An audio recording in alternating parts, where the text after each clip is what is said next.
cases like that, just growing up. Obviously, we're seeing it even more now, and it's more prevalent now, starting from, a couple years back, Eric Garner, Ahmaud Arbery, most recent, Sandra Bland, and now obviously the most recent, George Floyd. So, and throughout those times, obviously, we tried the peaceful protest. We tried, speaking up. Obviously, we've had a whole movement of Black Lives Matter.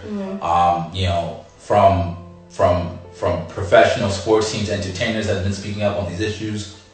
I Can't Breathe was a big, slogan and mantra to, represent all these people that were lost for police brutality.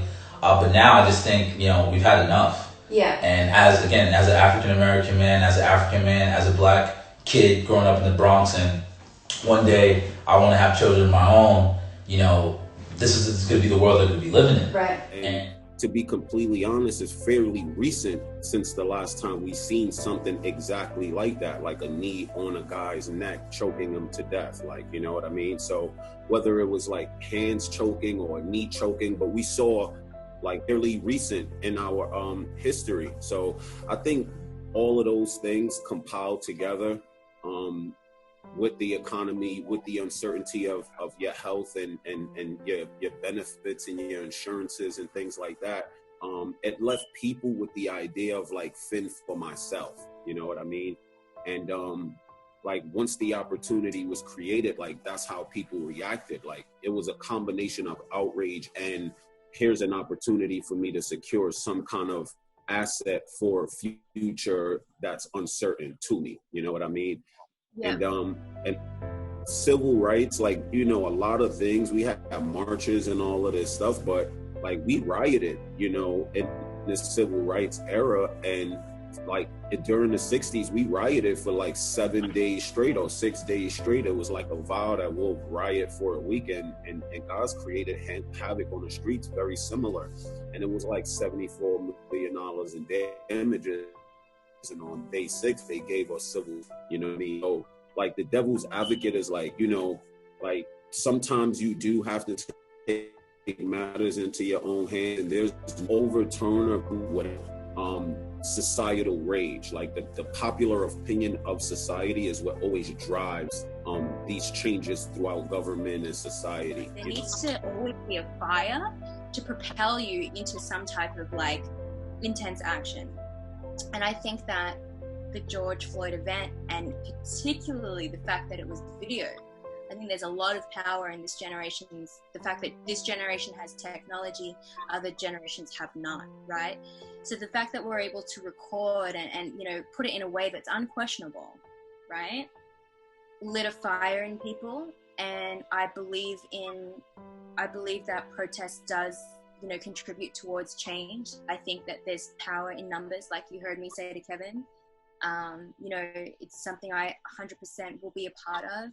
I also know what it's like to have that fear of no matter what you do, how great you are, how, responsible of a person that you are, you are still going to be targeted no matter what. It's been an emotional ride for the past few weeks, and I don't think it's going to stop being an emotional ride. Anytime I see a black man, there's been more unarmed black men getting killed even through these protests, right, that aren't doing anything or haven't, done anything wrong.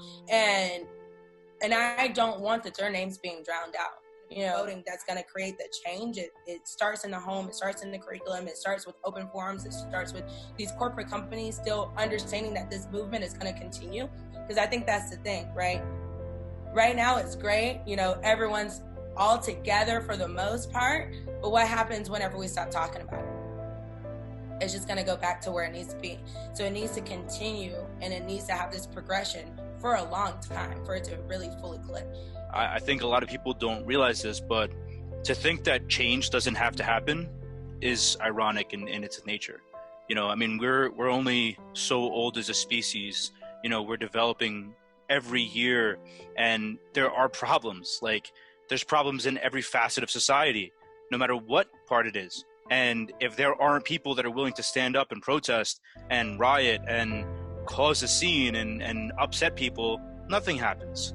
You know, I mean, everything we have today is because someone upset someone got together as a group and decided it was better for tomorrow.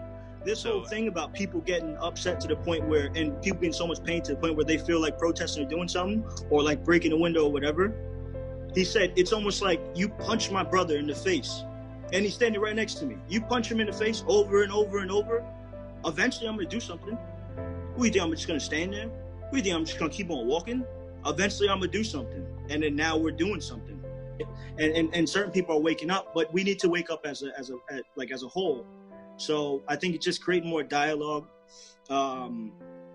just amongst people, and then some type of initiatives.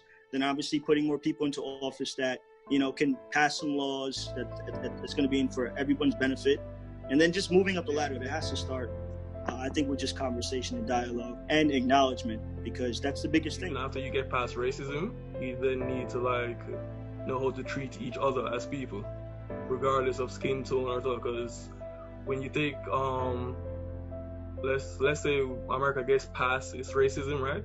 Then you still have to address police brutality, because in Jamaica there's police brutality, and it's not because it's any racism. It's just that individual people who are in power, who tend to be in a position of power, make a personal decision to, you know, abuse it. So it all comes down to everybody being vocal and standing up for what is just right.